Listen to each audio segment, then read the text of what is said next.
Hi friends, good morning to everybody.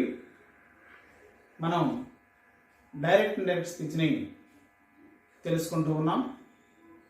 ఈరోజు direct indirect స్పీచ్లో కొన్ని examples examination point of వ్యూలో ఎలా వస్తాయి, డిఎస్సి, టెట్ మరియు 10th క్లాస్ విద్యార్థులకి, ఇంటర్మీడియట్ విద్యార్థులకి ఇది చాలా ఉపయోగంగా ఉంటుంది.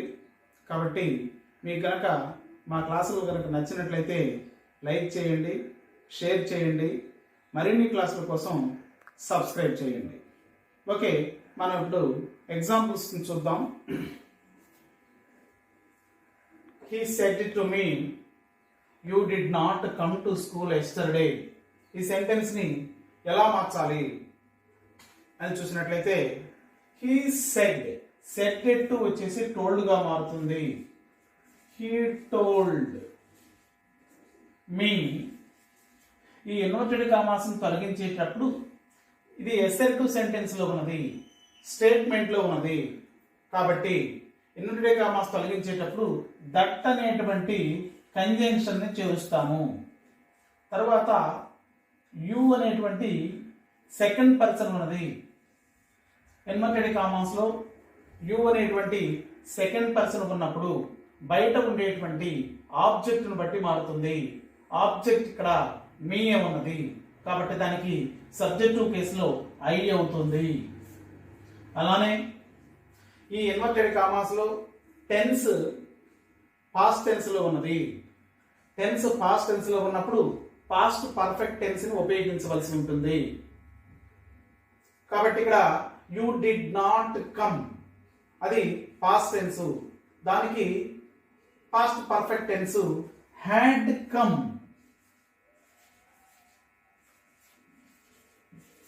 కమ్ టు స్కూల్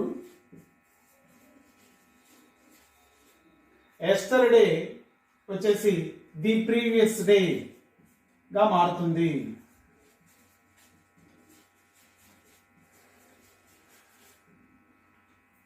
చూడండి friends, they said to her he will come to school tomorrow. ఈ వాక్యాన్ని చూసినట్లయితే they said to her, ఇక్కడ said to అనేది told గా మారుతుంది. they told her. ఈ ఇన్వర్టెడ్ కామాస్ తొలగించేటప్పుడు దట్ అనే కంజంక్షన్ చేరుస్తాం. తర్వాత ఇన్వర్టెడ్ కామాస్ లో థర్డ్ పర్సన్ ఉన్నది. ఇక్కడ థర్డ్ పర్సన్ హీ అనేది ఉన్నది. కాబట్టి ఇన్వర్టెడ్ కామాస్ లో థర్డ్ పర్సన్ హీ ఉన్నప్పుడు హీ ఏ వస్తుంది. విల్ అనేది వుడ్ గా మారుతుంది. He would come to school tomorrow అనేది ది నెక్స్ట్ డే గా మారుతుంది. The next day or the coming day.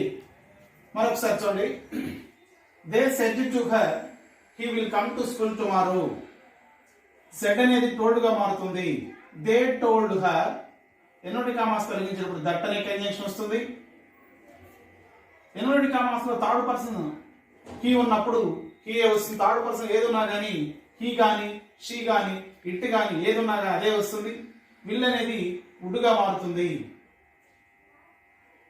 He would come to school tomorrow. Tomorrow అనేది ది నెక్స్ట్ డే గా మారింది.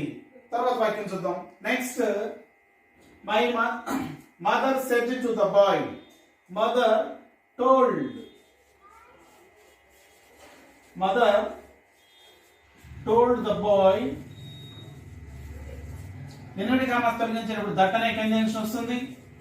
అలానే యు అనేటువంటి సెకండ్ పర్సన్ కాబట్టి బయట ఉండే object the boy. The boy అనేది అంటే ఇక్కడ హీగా మారుతుంది. ఆర్ అనేది వాజ్ గా మారుతుంది. He was very careless.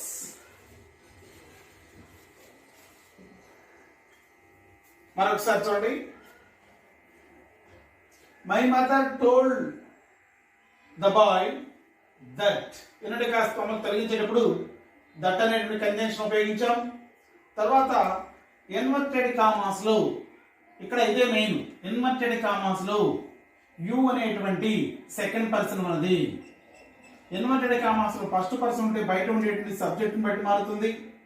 Inverted commas లో సెకండ్ పర్సన్ ఉంది కాబట్టి బయట ఉండే ఆబ్జెక్ట్ ది బాయ్ అనే దాన్ని బట్టి మారుతుంది. కాబట్టి ది బాయ్ అంటే ఈగా మారింది. తర్వాత ప్రజెంట్ టెన్స్ లో ఆర్ ఉంది కాబట్టి పాస్ట్ టెన్స్ లో సింగులర్ ఉంది కాబట్టి వాజ్ అయింది. Very careless.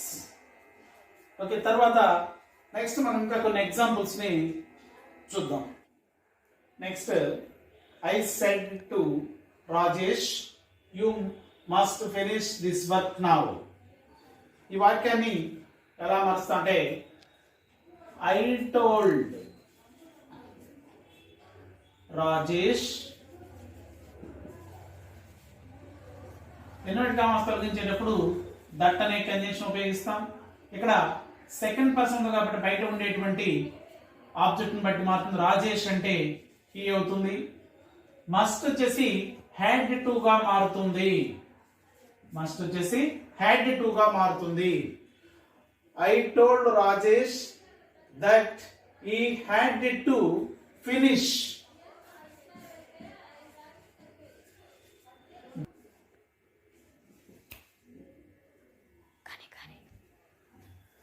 I told Rajesh that he had to finish that work then. ఇక్కడ యు అనేటువంటి సెకండ్ పర్సన్ కాబట్టి బయట ఉండేటువంటి ఆబ్జెక్ట్ రాజేష్. రాజేష్ అనేది హీ కాబట్టి హీగా మారుతుంది. మస్ట్ అనేది ఇక్కడ హ్యాడ్ టు గా మారింది. మస్ట్ అనేది హ్యాడ్ టు గా మారింది. నెక్స్ట్, దిస్ అనేది దట్ గా మారింది. నవ్ అనేది దెన్ అయింది. Okay, I told Rajesh that he had to finish that work then. Next sentence చూసినట్లయితే she said to me you will have to work hard. Now let us see.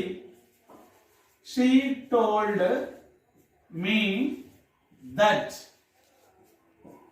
You అనే second person కాబట్టి బయట ఉండేటువంటి object బట్టి ఐని బట్టి మారుతుంది. ఇక్కడ మీ ఉంది కాబట్టి ఐ అవుతుంది. I would have to work hard. Once again, she told me that. She told me that I would have to work hard.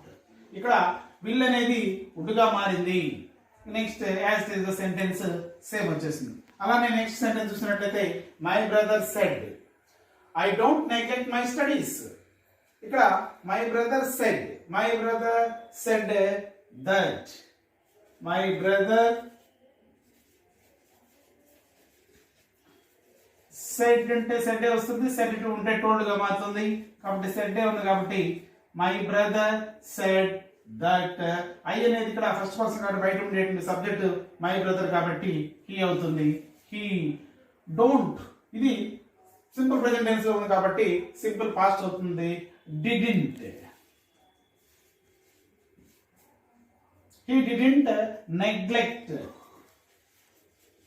My studies అంటే ఇక్కడ మై బ్రదర్ కాబట్టి ఇక్కడ హిజ్ స్టడీస్.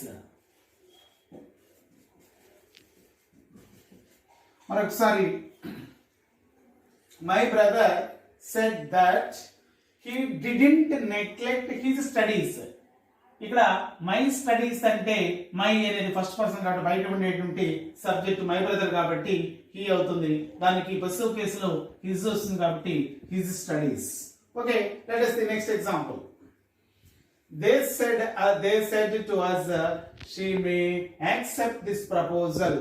They said అనేది ఇక్కడ told గా మారుతుంది. They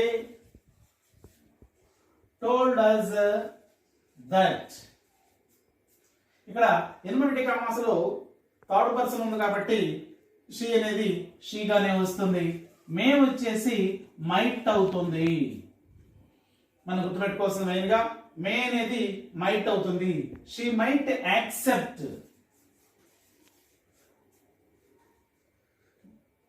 this proposal వచ్చేసి that proposal.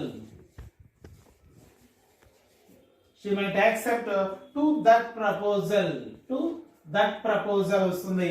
మరొకసారి they said to us she may accept to this proposal. ఇది మనం ఎలాగ మారుస్తామంటే ఇక్కడ said to ఉంది కాబట్టి told అయింది. they told us that ఎన్నోటి కామాస్ తొలగించేటప్పుడు దట్ వస్తుంది. షీ అనేది థర్డ్ పర్సన్ కాబట్టి షీ అనేది అలానే వస్తుంది. మే అనేది దాని పాస్ట్ టెన్స్ మైట్ వస్తుంది. She might accept to this proposal అనేది దిస్ అనేది దట్ గా మారుతుంది. That proposal.